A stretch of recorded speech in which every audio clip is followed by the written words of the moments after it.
Hey there, and welcome to Large Format Friday. I'm your host, Matt Marrash, and if this is the first time you're stopping by, here's a playlist of all of our LFF episodes. And if you haven't subscribed yet, each and every Friday, we're gonna have a new upload with something different in the world of large format photography. In the last few weeks, there's been even more non-Friday activity, what with the live streams and cool special announcements we have going on. So stick around, we got plenty of cool content for the channel. You know, earlier this week, that announcement of the Ilford Ultra Large Format program just has me so jazzed up and thinking about bigger films. Really bad thoughts like, oh, maybe I could use another camera. Maybe I could make this work. But, you know, when we're working in large format and ultra large format, sometimes we just have to get a little creative to make something happen, to solve some problems. One of those common problems boils down to films. It might be we don't have access to really nice films that we want because they're kind of expensive, or we have a specialty camera that doesn't have the film for it, or we can't wait for that Ilford ULF order to happen. What do we do in the meantime? Well, my buddy Giles, by the way, you should follow him, Giles Clement. He's an amazing wet plate and portrait artist. He brought in some film and he's like, hey Matt, can you do anything with this stuff? What is in here? Well, in this container, I have some Agfa Aviphot 200 panchromatic film. This is a really neat film that was made for aeriographic purposes. It's a 9.5-inch roll, and there's about 200-ish feet on here. So what I'm gonna do is I'm going to cut up some sheets of this into close enough to 8x10-inch size to load in my cut film holders, expose it, and tell you guys what I think. To do that, I'm not just gonna get some scissors in the dark. Been there, done that. It is a disaster. At the very least, you're gonna need a straight edge and an X-Acto knife for this, or if you have access to one, I recommend a rototrim. So this is kind of the original. The rubber bands are on here so the head doesn't move too much, but this is kind of like a really fancy, precise cutter. The rototrim allows me to, on this wide bed, run my film through on up to 24-inch size.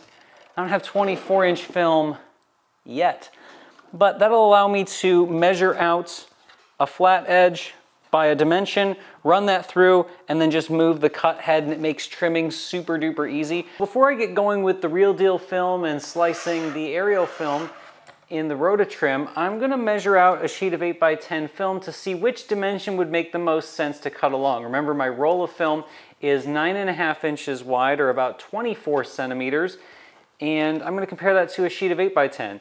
8x10 film is just shy of 8 inches. It's actually closer to 20 centimeters by 25, or just shy of 10 inches. So that 9.5-inch roll or 24 centimeter roll of aerial film is actually going to be my wide dimension. And since it's rolled on, I'm going to be rolling it through and then slicing it this way. I'm going to need to find a stopping point that's going to equal my short edge. So my long edge is the width of that film, and my short edge for my 8x10 will be 20 centimeters right here. So I'm just gonna mark this off as my stopper. I'm just gonna place something there, probably a piece of gaffer tape or masking tape, just so I know this is where I need my stopping point. So I'll run my film all the way through, find my stopping points, push it up, slice, and we're good. So I'm gonna go ahead and cut some of that off frame, go out and shoot over the next couple days, and report the results.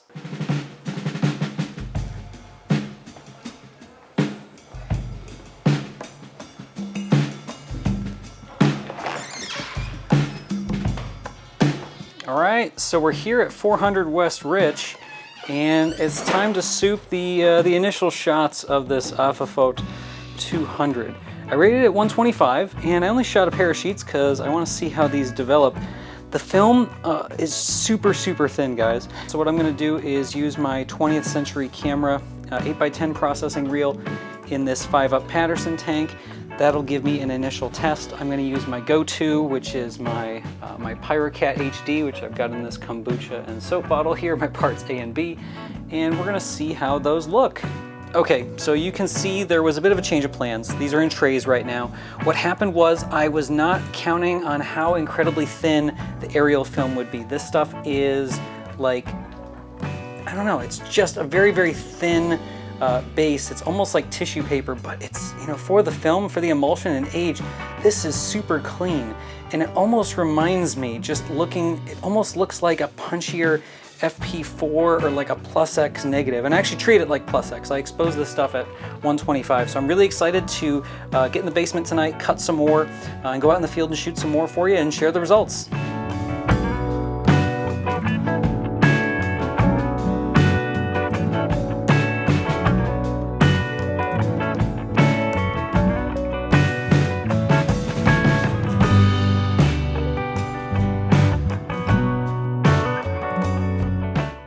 So we're kind of at the halfway point with this aerial film experiment. I've already successfully gone in the dark, trimmed 2 sheets of film, loaded them into holders, done some test exposures and some test processing. What I'm noticing is this film is, one, it's very thin, like incredibly thin base. And if I would have read the data sheet a little bit further, I would have seen.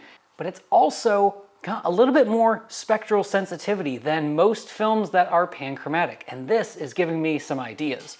The spectral sensitivity of this film goes from the mid 300 nanometers, so ultraviolet portion of the spectrum, all the way up to 775 nanometers, which now we're dipping into the infrared spectrum. During my test exposures, I used my view filter holder system. I have a yellow filter on there, but the one that I tried, because it's a good test of just any panchromatic film, how it handles the red spectrum. So I put on my deep red, and I did 1 shot like that, and I did 1 shot with no filter, just to kind of see how it looks. But with these next few sheets, I'm going to try all of my different filters. I want to get a feel for it and see if it's something that I can push and pull around like regular films. So far, I'm really excited about it, and I just want to see what that range is.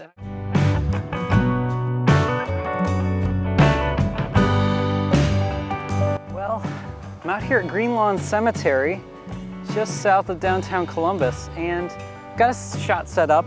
There's lovely even light today. I can pretty much go sunny 16. I'll just meter to double check, but really nice light. I love cemeteries because they're nice and calm. Usually people aren't gonna bug you about taking a picture, and a good place to check dynamic range and play around with some greenery. All right, we're just gonna load up the first shot and go. Again, I'm pretty much going sunny 16 on this one. It's gonna be a pretty straightforward shot. So sunny 16 means that when the sun is behind my back, like it is, it's about partly cloudy, I can set my aperture to f16 and then 1 over the ISO and just roll with that as my shutter speed. I am gonna be using a deep red filter, so I'm gonna subtract 3 stops from that. So instead of 1/125th of a second, I am going to go 1/15th of a second at f16, and that's gonna give me a really nice even exposure with this Agfa Aviphot.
All right, let's take a look at these.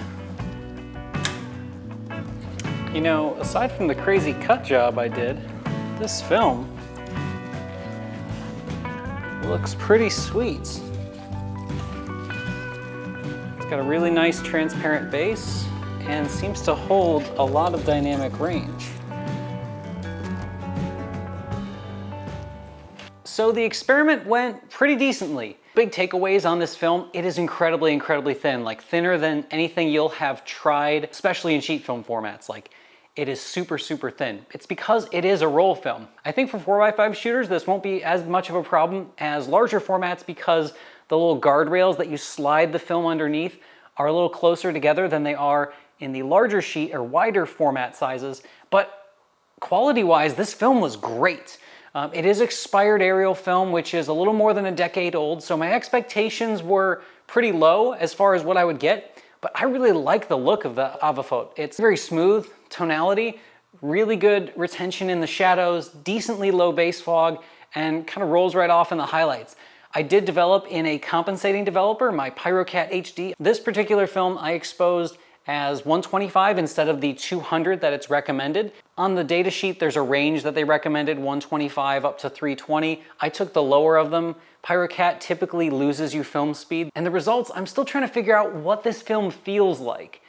I think it's somewhere between the Agfa APX and like a T-Max film. I really love the range of it. It's incredibly, incredibly sharp. So if you can work through all of the troubles, getting it off the roll, handling it in the holders, somehow processing it without mangling the film, if you can get through those barriers, you're rewarded with a really unique film that just doesn't exist in sheet film formats. Who is this film for? Well, this is for people that already have an aerial camera, maybe already have a circuit camera, so one with a rotating back that we're definitely going to be doing a video for as soon as I find an expert to talk to about it, and folks that just like experimenting in general.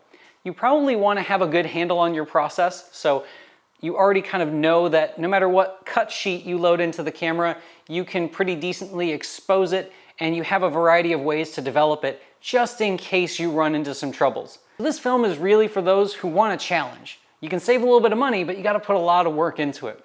Remember that whole thing I mentioned in the used camera video? You can pay for things two ways, with money or time. This one, you're not going to pay a lot of money, but you're going to spend a whole heck of a lot of time developing that process and really figuring out if you can make it work. If you consider that this film is essentially $1 a shot in 8x10 or about 50 cents a shot in 4x5, that's a really great value for the type of film you're getting. You would pay $6 to $10 per shot for an expired black and white that's similar to this film. Alternatively though, the same gentleman that has these listed on eBay in roll format has also pre-cut them. They're doubling the price for the pre-cut sheets, but that is a value I'm willing to pay for. After struggling with it in the dark and even coming up with some systems to try and make it a straight cut, I still didn't quite get there. So I would probably pay for the convenience of having somebody else who's much more experienced trimming that film for me. I'm definitely going to keep experimenting around with this, try to load some into the big 8x20, and share some more results with you guys coming up soon. If you have any other questions about aerial film or anything you saw on the show today, drop those down below in the comments, and remember, you can always hit me up with long-form questions at largeformatquestions@gmail.com.